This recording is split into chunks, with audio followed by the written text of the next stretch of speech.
Alrighty, I got the passenger side cover here off, and just reached in there, and definitely the issue. This side's nice and tight, but I'm gonna go ahead and rotate the crank the other way and see if it loosens up on the side that actually has the oil tensioner on it. So we'll see. It doesn't have any play in it right now, but maybe when I rotate it back the other way, take some tension off of it.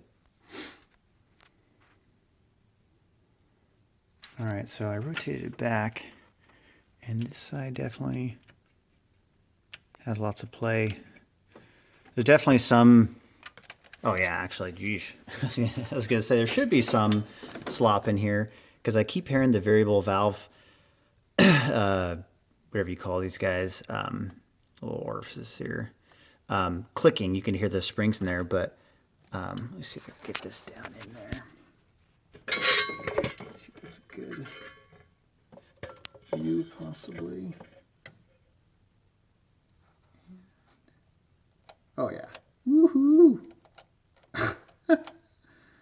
Not sure if we can see that. That's crazy. That's crazy big time. So yeah, that's definitely the issue, and it's gonna get fixed.